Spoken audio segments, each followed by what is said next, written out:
You will hear a conversation about a language course. First, you have some time to look at questions 1 to 5.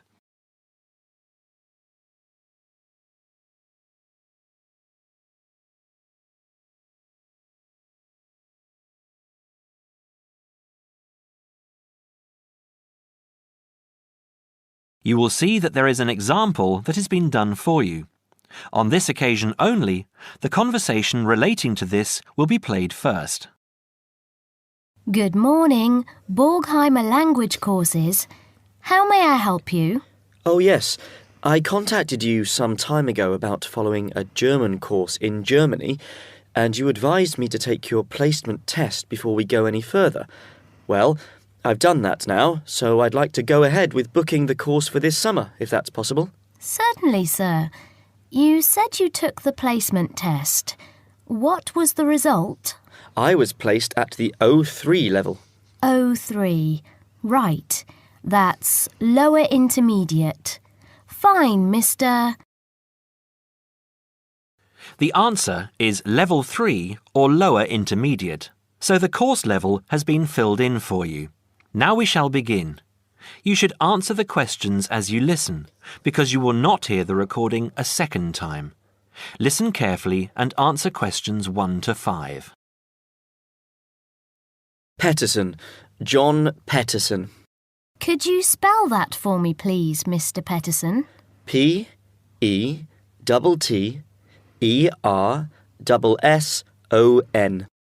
That's a double T and a double S. Am I right?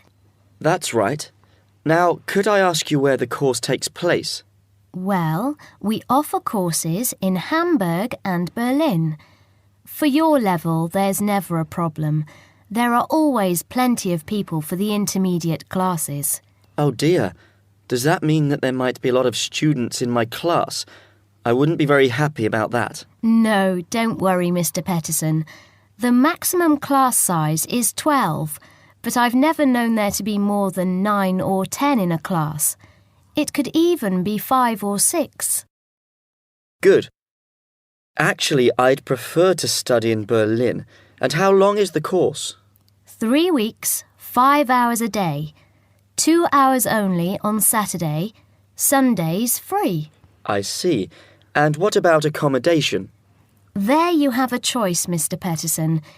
You can either stay with a German family who are used to having such guests, or you can stay on the university campus, or we can book you into a nearby bed and breakfast. Is there a big difference in price? Not really. Staying with the family works out the cheapest, and the bed and breakfast is a bit more money. Staying on the university campus comes somewhere between the two price-wise, but Berlin is not too expensive anyway. Which do you recommend? Well, if you want to practice your German and be part of a German family, I would recommend staying with a family. Our families are all hand-picked, and we've never had any sort of complaint. Yes, I'll probably do that then. What are the dates of the course? The first summer course starts on the 1st of June in Hamburg and a week later in Berlin, which is what would concern you as you have chosen the Berlin course. That's the 8th of June. The next course would begin on the 2nd of July and then... The 2nd of July course would be perfect for me. Can you put me down for it now? Certainly, Mr. Petterson. Can I have your address, please? 26 Mayfield Drive, Orpington, Kent. I'm afraid I can't remember the postal code. Don't worry, Mr. Petterson. I'll check on it.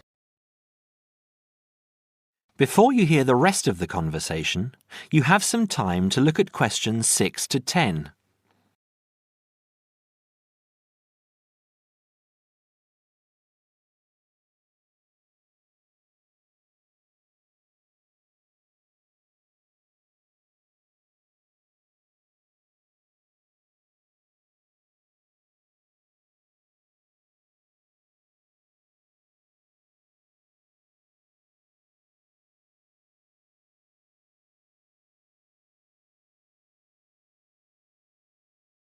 Now listen and answer questions 6 to 10. There are a couple of other things I'd like to ask. Certainly. What do I need to bring on the course? Well, apart from the obvious, you'll need our textbooks. I'll email you the name and publisher. You should be able to find it in your local bookstore. If you do have problems, call me or email me and I'll see what I can do. We provide the computers, computer disks, translation exercises and all that sort of thing, but you will need a good dictionary. We recommend Langenscheidt, which is more than adequate for your level. You don't have to go and spend a lot of money on an expensive dictionary. Not yet, anyway. Maybe you will when your German reaches a very high standard. That would be very nice. Now, finally, what about the cost of the course? And how do I pay? Would you like to pay that in pounds or in euros? Euros would be fine. In that case, it's 550 euros. You can pay by credit card if you like. Oh dear, I'm afraid I haven't got a credit card. How else can I pay? That's not a problem, Mr. Peterson. You can pay by bank transfer. Fine. By the way, I forgot to mention I am a full-time student. Have you got a student card? Oh, yes. Then that does make a difference, you'll be pleased to hear. You are entitled to 35% off the full price. And if you can persuade a few people to join you, it would work out even cheaper. How do you mean exactly? Well, for every 5 people you find, 1 goes free. In other words, if there are 6 of you, you get 1 free course. Of course, in reality, you would divide up the savings amongst you, presumably. Right. Well, I'll see what I can do. Thank you. Not at all, Mr. Peterson, and I'm sure you'll enjoy the course. There are, of course, sightseeing possibilities. Would you like me to send you our brochure describing them? Yes, thank you. I'd appreciate that. Anyway, thanks for your help. If I want to call back, who do I ask for? Susanna. I'm here most of the time.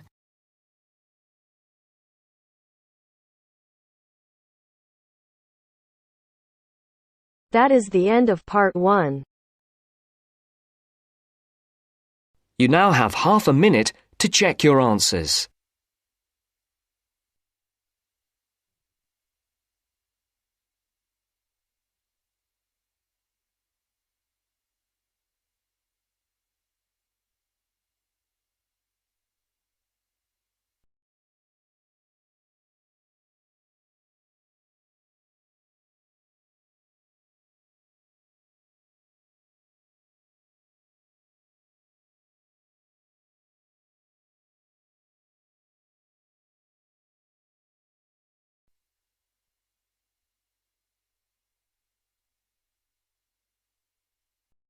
Part 2.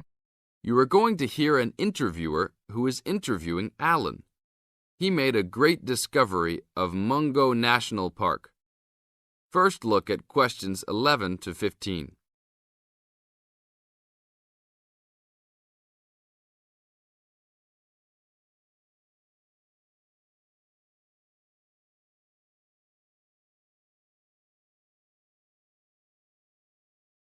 As you listen to the first part of the interview, answer questions 11 to 15.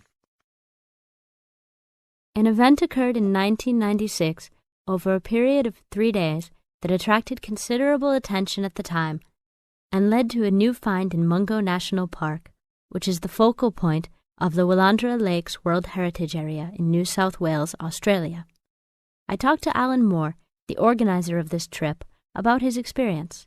Alan, what was the purpose of your trip? Well, as you know, I love the outback and lead tours of people wanting to go into more remote parts of the country. However, I thought it was time for me too to have a holiday. So I packed up my family and we went to Mungo National Park. Why did you choose this location? It holds a record of Aboriginal life stretching back over 40,000 years. And of course, I wanted my young kids to be amazed by the main feature of the park, the remarkable Walls of China, as they're called, where wind and water erosion have exposed this long history. I see. What was the weather like? It was unusual for that time of year. The rain was just one continual downpour after another. We were always soaked to the skin. So we decided to cut our holiday short and only stayed 3 days in the end. However, it was eventful. The obvious problem was to get back to the nearest town, a small place called Buranga. But the dirt roads out there are always impassable after rain, so we settled down for a long, wet wait in the park. We didn't really mind because the scenery was so interesting. However, the kids wandered away without our noticing, and eventually we realized they must be lost. So we used our two-way radio to contact the park rangers and the police, and a helicopter was sent. Luckily, the kids were found within a few hours, but they'd made an important discovery. Now look at questions 16 to 20.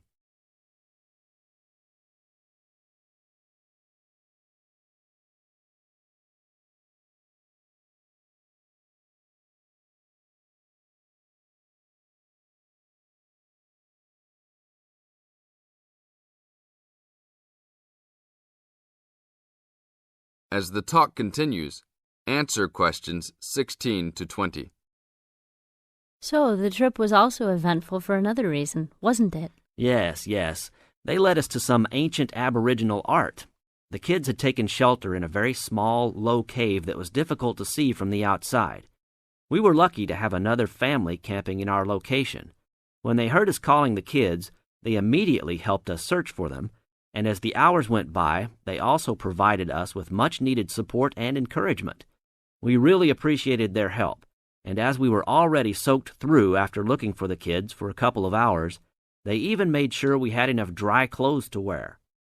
The park ranger managed to get through to us to lead the search, and when the helicopter pilot notified us by two-way radio that he'd seen the children but was unable to land nearby, we were able to eventually find them very excited about what was in their little cave.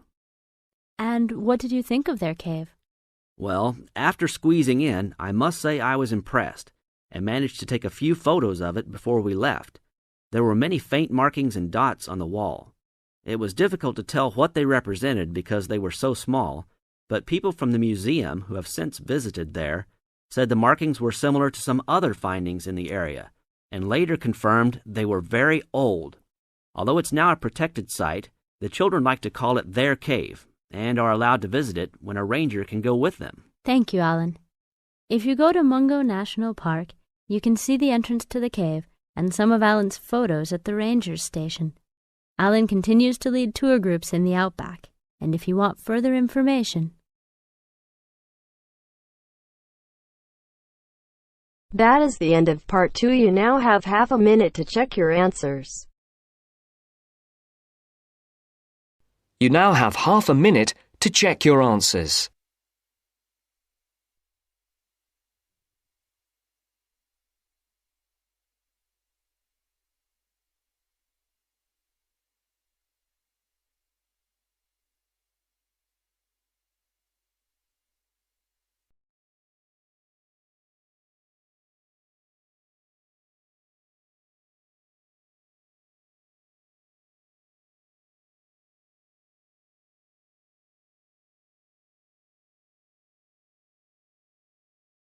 Now turns to part 3.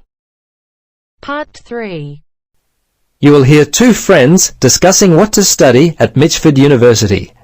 First, you have some time to look at questions 21 to 27.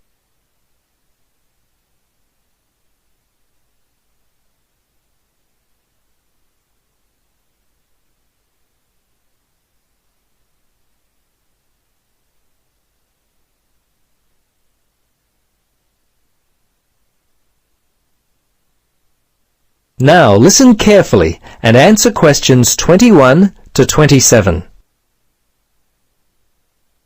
Hello, Gloria. Hi, Paul. I just heard that you're studying psychology this year. At the moment, that's true, but to be honest, I'm not sure exactly what to study. You're in your third year at university. Do you have any advice for me? Well, it's a difficult question for me to answer, but I do have some ideas based upon my personal experience that may be of help. Anything would be helpful at this point. I'm feeling a little worried about what I should do. Well, there are a few things that I would recommend. Firstly, ask yourself, what do you really enjoy studying? For example, maths, English, science? This will help you decide what course you should do. The university handbook lists all the courses available. You should take some time to look at it. A couple of my friends spoke with recent graduates of courses which took up a lot of time. Another thing which took a lot of time was an interview at the Dean of Academic Affairs office. They're always so busy there. Unless you've got a lot of time, I wouldn't bother with either of those ideas. Okay. Gloria, I understand there are some excellent publications that I can look at which will help answer my questions. But the trouble is, I'm having a real hard time locating them. Do you know where I might be able to go? Yes, I encountered this very same problem when I was deciding on what to study. I managed to locate a few excellent books that really helped me to decide what was best for me. Now, some of the details will be a little inaccurate. That's no problem. If you could just remember the titles, I'll be able to look them up at the university library. Now, let me just get my pen. Okay, ready? All right. The first book I found was What Should I Do? It was written by Paul Smith, and I believe it was published in 2000 by Smith Brothers. I think this was the best book I read, although Judy Newton's Choosing University Courses was also an excellent help for me. Can you remember what year that one was published? Let me see. Most of the books I read were published around the same year, 2000, I think. I can't remember who published it. I think it was Printers Limited. You'll have to check that one out yourself. No problem. This is just what I've been looking for. Anything else you could recommend? Yes, there was one other book which I remember because my cousin works for the publishers Brown and Tate. He started there in 2002. Anyway, the book's called Surviving University and was written by Julie White. It's an excellent book which came out in 2004. I certainly recommend it. Before you hear the rest of the conversation, you have some time to look at questions 28 to 30.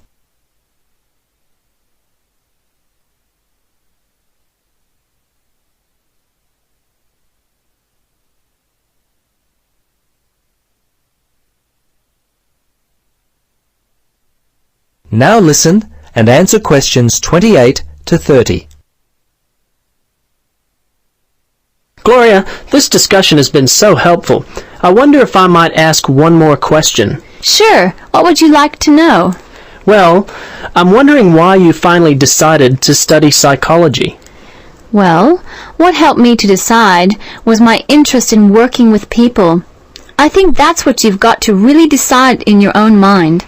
Do people give you energy or do they drain you of energy? I asked my friends what they thought of my idea, and most of them thought it was a good choice. Yeah, I think my parents or family members who know me well would be a good place to start. I think if you like to research subjects, you might prefer to work by yourself. That could help you to decide what area you should study. For me, I like working with numbers, and I knew psychology involved a lot of this, so that also helped me to choose my course of study. The bottom line is you've really got to know what you naturally like to do. Once you work that out, you simply choose areas of study that relate to those things. Well, Gloria, I can't thank you enough for your time. Would you be interested in joining me for a coffee?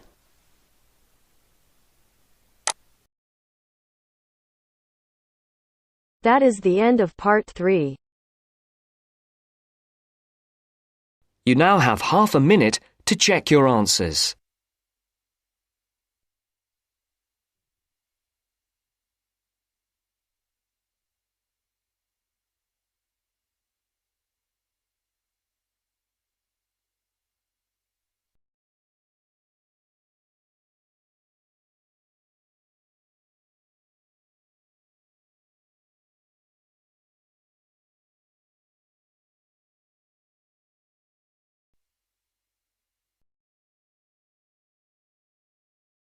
You are going to hear the first part of a lecture on American culture and American customs.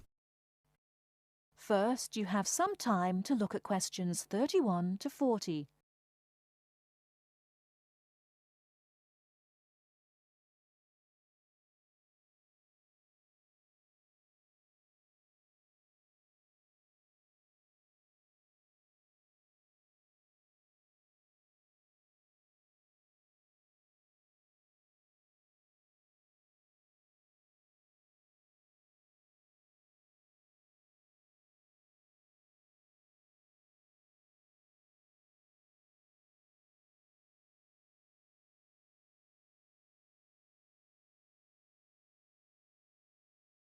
Now listen carefully and answer questions 31 to 40.